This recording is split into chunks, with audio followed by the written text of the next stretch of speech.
The Zephyrian battlecruiser Voidstalker hung in the darkness of space like a massive predator, its bioluminescent hull pulsing with an eerie blue glow. Commander Kethfall stood on the bridge, his 6 eyes scanning the debris field that had once been humanity's greatest fortress, the orbital station Meridian Prime. The battle had lasted 18 hours, and now only twisted metal and frozen corpses drifted in the void. "Final sweep complete, Commander," reported his second-in-command Jekstar. "No survivors detected. The human resistance is ended." Kethfall's mandibles clicked in satisfaction. The humans had been surprisingly resilient for such a young species.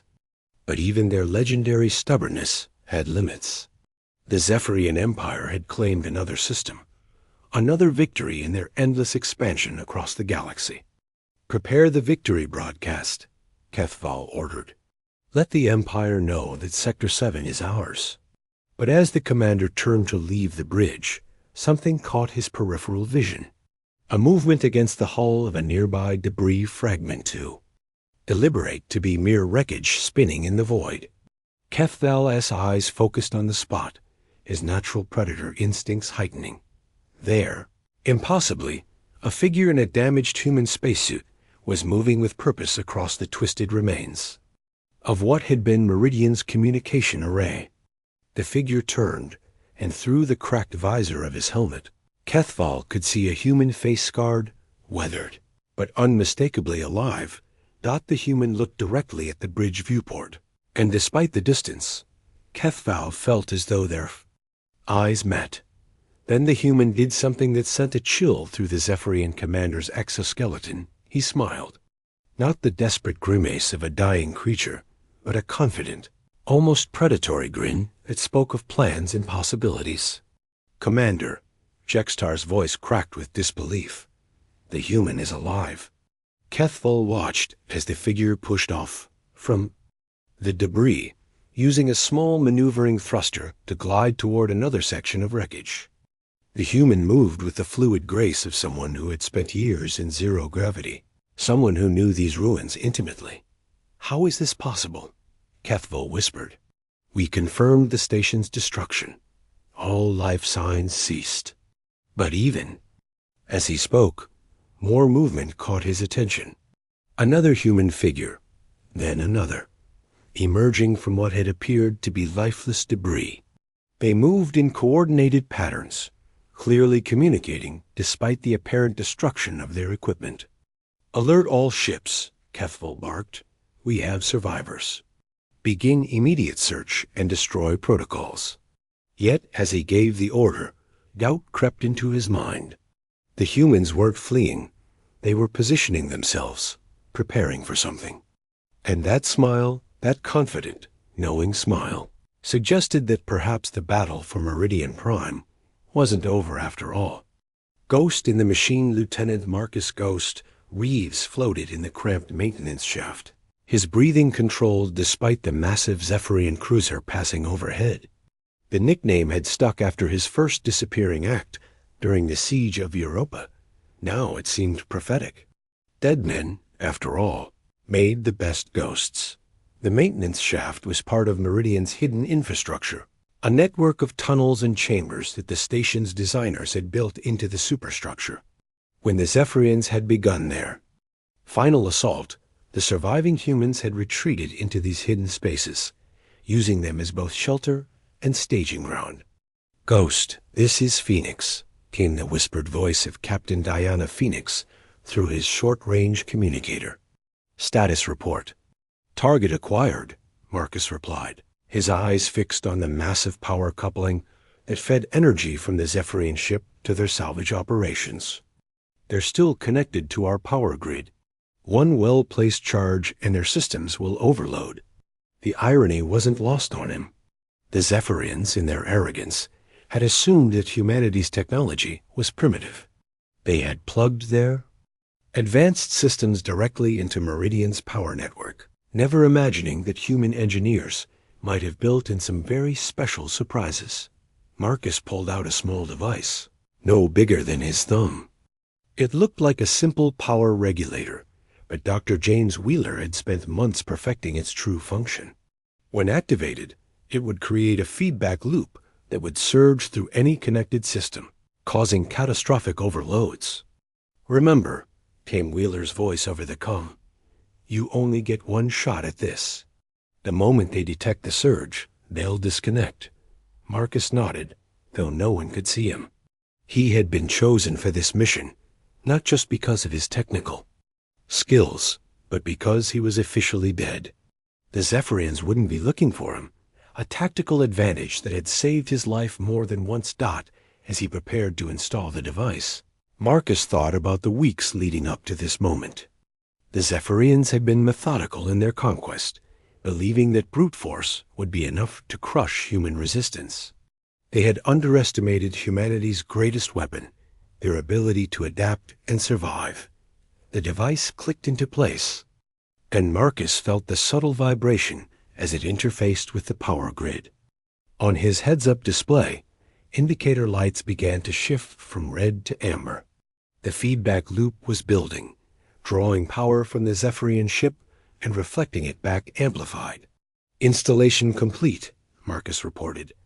30 seconds to activation. Through the maintenance shaft's small viewport, he could see the Zephyrian cruiser's hull beginning to glow more brightly as its systems drew increased power. The aliens aboard had no idea that their own technology was about to be turned against them. "All units, prepare for Phase 2, Captain Phoenix ordered. "Ghost, you're clear to activate." Marcus pressed the final activation sequence. Deep within Meridian's power core, systems that had been dormant for weeks suddenly roared to life. The feedback loop engaged, and Marcus watched with grim satisfaction as warning lights began flashing across the Zephyrian vessel's hull. The first explosions were small overloaded circuits and blown power conduits. But as the surge built, larger systems began to fail. The Zephyrians, who had thought themselves the masters of the battlefield, were about to learn what happened when human ingenuity met alien arrogance. "Rise from the ashes." The Zephyrian ship Voidstalker shuddered as its primary systems cascaded into failure. Commander Kethful gripped the command console as sparks erupted from control panels throughout the bridge. A carefully ordered bridge dissolved into chaos as his crew struggled to contain the spreading damage. Engineering reports massive power surges throughout the ship. Jextar shouted over the emergency alarms. "Our systems are overloading. We need to disconnect from there." Human station immediately, but it was too late. The feedback loop had already worked its way through every connected system. Life support, navigation, weapons, all were compromised. The Zephyrians, who had thought themselves technologically superior, had been outmaneuvered by what they considered a primitive species. Deep within Meridian Prime's hidden chambers, Captain Diana Phoenix watched the chaos unfold through her tactical display. The woman who had been presumed dead, along with her crew, was very much alive, and she had spent the last 3 weeks preparing for this moment. "Phase 2 is go," she announced to her team. "All units, execute salvage protocols." What the Zephyrians had dismissed as debris was actually a carefully orchestrated deception. The destroyed sections of Meridian Prime had been deliberately jettisoned, their valuable technology intact and protected within specialized containment fields. As the Zephyrian ship struggled with its system failures, small human craft emerged from the wreckage like metallic insects, swarming toward the crippled vessel. Chief Engineer Rodriguez piloted one of these craft, her hands steady despite the danger. The Zephyrians had superior technology, but they had made a critical error. They had assumed that human technology was static, unchanging. They hadn't anticipated humanity's greatest strength, the ability to learn and adapt. "Breaching charge ready," Rodriguez reported as her craft attached to the Zephyrian hull. "Initiating hull penetration in 3, 2, 1. The shaped charge blew a precise hole in the alien vessel's armor, creating an entry point for the human. Boarding, Artie. As the smoke cleared, Rodriguez found herself face to face with a Zephyrian security team, their weapons drawn and their mandibles clicking in agitation. But the humans had one more surprise. The boarding party wasn't there to fight. They were there to steal. While the Zephyrians focused on the obvious threat, other humans were already moving through the ship's service corridors, systematically removing key technology components. Navigation. Core acquired, reported Sergeant Collins from deep within the ship. Moving to secondary objectives. The Zephyrians had walked into a trap that had been months in the making. What they had seen as a routine conquest was actually humanity's most audacious heist. The dead humans of Meridian Prime were stealing the very technology that had been used to destroy them. Commander, Kethval realized too late what was happening. The humans hadn't just survived. They had planned for this exact scenario. Every piece of technology the Zephyrians had brought to bear against them was now being systematically stripped away. All units retreat to minimum safe distance, Kethval ordered. Prepare to abandon ship. But even as he gave the order, he knew it was too late. The humans had already achieved their objective. They had turned defeat into victory, death into resurrection. And from the ashes of Meridian Prime, something new was being born, something that would change the balance of power in the galaxy forever. The Terran, Gambit Dr. James Wheeler, floated in the captured Zephyrian laboratory, his mind racing as he examined the alien technology spread before him. The heist had been more successful than anyone had dared hope. Not only had they acquired navigation systems and weapons technology, but they had also captured something far more valuable, the Zephyrians' database of conquered worlds. My God, Wheeler whispered as he accessed the data. They've been doing this for centuries. Hundreds of species, all conquered using the same tactics. Captain Phoenix joined him in the lab, her expression grim. How many? Over 400 different species, Wheeler replied. All catalogued, all reduced to resource statistics. But Phoenix, look at this. He highlighted a section of the database. Some of these species fought back. They developed countermeasures, new technologies, adaptive strategies. Phoenix studied the data, her tactical mind immediately grasping the implications. You're saying we're not the first to figure out their weaknesses? No, but we might be the first to survive long enough to exploit them, Wheeler said. The Zephyrians have a pattern. They overwhelm with superior technology, but they are inflexible. They don't adapt to new tactics because they've never had to. Across the captured ship, other human teams were making similar discoveries. The Zephyrians' strength was also their weakness. Their rigid adherence to proven tactics made them predictable. They had conquered through technological superiority, but they had never faced an enemy that could turn that same technology against them. Sergeant Collins emerged from the ship's armory, carrying what looked like a standard Zephyrian weapon. But Wheeler's modifications had changed its core function. Instead of firing plasma bolts, it now projected a field that could disrupt Zephyrian bioelectric systems. Field test complete, Collins reported. And modified weapons are effective against their neural interfaces.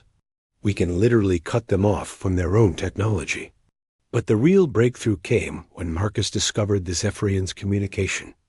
Array, the aliens had been so confident in their victory that they had transmitted detailed reports back to their command structure. Reports that included the locations of their next targets, their fleet dispositions, and their tactical assessments. They're planning to hit the Proxima colony next, Marcus reported. 3 ships, standard conquest protocol. They expect no resistance. Phoenix smiled grimly. The Zephyrians were about to learn that humanity's greatest weapon wasn't any single technology. It was their ability to share information, to coordinate, to adapt as a species rather than as individuals. Begin transmission to all human colonies, Phoenix ordered.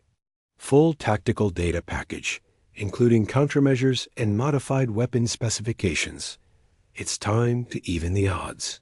The message that went out from the ruins of Meridian Prime was unlike anything the galaxy had ever seen. It wasn't a call for help or a cry of desperation. It was a blueprint for resistance, a tactical manual for turning the Zephyrians' own weapons against them. Within hours, the transmission had reached every human settlement in the sector. Engineers began modifying their equipment. Military commanders studied the Zephyrian tactical patterns, and scientists analyzed the alien technology for new vulnerabilities. The Zephyrians had thought they were conquering another primitive species. Instead, they had awakened something that would reshape the galaxy. Humanity wasn't just fighting for survival anymore. They were fighting to liberate every species that had fallen before them. And at the center of it all, in the ruins of what had been their greatest defeat, the humans who were supposed to be dead continued to smile. Birth of an empire, the Proxima colony was ready when the Zephyrian fleet arrived. 3 massive warships dropped out of hyperspace, their crews confident in another easy victory. What they found instead was a transformed human settlement. Its defenses upgraded with modified Zephyrian technology and its defenders armed with weapons that could neutralize alien bioelectric systems. Commander Vexthol of the lead ship stared in disbelief as his advanced scouts reported impossible readings. The humans have Zephyrian technology, he reported to his crew. How is this possible? The answer came in the form of a transmission from the colony's surface. Captain Phoenix's scarred face appeared on the Zephyrian view screen, her smile carrying the same confidence that had unnerved Commander Kethval weeks earlier. "Greetings, Commander," Phoenix said. "We've been expecting you. I am Captain Phoenix of the Terran Defense Force, and I have a proposition for you." Vexthel's mandibles clicked. In confusion, "Terran Defense Force? You are humans of the Meridian sector. You have no authority here." "That's where you're wrong," Phoenix replied. "We've been in contact with every human colony in this sector. Your own communication arrays made that possible. We know your fleet positions, your tactical doctrines, and your next 12 targets." The Zephyrian commander felt a chill of recognition. This was the same confidence he had seen in reports from Meridian Prime, the same unsettling certainty that had preceded their defeat. "Impossible," Vexthel said. "Your species lacks the coordination for such resistance." Phoenix's smile widened. "You're thinking like a Zephyrian. You see us as individuals, isolated targets to be conquered one by one. But humans share information, Commander. We learn from each other's mistakes, and we never stop adapting." As if to prove her point, the space around the Zephyrian fleet suddenly filled with small craft-human ships that had been hidden in the system's asteroid field. But these weren't the primitive vessels the Zephyrians expected. They were hybrids. Human engineering enhanced with captured alien technology. The battle was brief but decisive. The Zephyrian ships, designed to overpower resistance through technological superiority, found themselves facing opponents who not only matched their technology, but understood their weaknesses. The modified human weapons disrupted their bioelectric systems, while their own captured navigation computers provided perfect targeting data. When the last Zephyrian ship powered down its weapons in surrender, Phoenix opened a channel to the entire sector. "This is Captain Phoenix of the Terran Defense Force. As of today, humanity is no longer content to simply survive. We're offering protection to any species willing to stand with us against Zephyrian expansion." The response was immediate and overwhelming. Species that had been conquered generations ago, species that had been living under Zephyrian rule, began to transmit their own tactical data. They shared information about Zephyrian weaknesses, about resistance movements, about technologies that could be turned against their oppressors. Within a month, what had started as a desperate last stand at Meridian Prime had become something unprecedented in galactic history, a multi-species alliance built on shared knowledge and mutual support. The Terran Defense Force became the core of something larger, the Galactic Liberation Front. Dr. Wheeler, working with alien scientists whose species had been conquered centuries earlier, began developing new technologies that combined the best of dozens of different civilizations. The humans' ability to adapt and integrate different approaches proved to be the key to creating weapons and defenses that even the Zephyrians couldn't counter. The war that followed was unlike anything the galaxy had ever seen. It wasn't a series of individual conquests, but a coordinated rebellion spanning hundreds of worlds. And at its heart were the humans, the species that had been written off as primitive, that had been marked for extinction, that had been left for dead in the ruins of their greatest fortress. Marcus, still calling himself Ghost, continued his work as a saboteur and infiltrator. But now he led teams of liberated aliens, each bringing their own unique skills to the fight. The Zephyrians had created their own enemies by refusing to see the potential in the species they conquered. The final battle came at the Zephyrian home world, where their ancient empire finally fell to the combined forces of every species they had ever wronged. As the last Zephyrian command ship surrendered, Captain Phoenix stood on the bridge of the Terran flagship, a vessel that incorporated technology from 100 different worlds, crewed by beings from across the galaxy. "This is Phoenix to all Allied forces," she announced. "The Zephyrian Empire has fallen, but our work isn't finished. Today, we begin building something new, a galactic alliance based on cooperation, not conquest. Welcome to the Terran Empire." The man who was supposed to be dead smiled as he watched the birth of humanity's first galactic empire. It had begun with a single human refusing to stay dead, and now it would reshape the galaxy forever.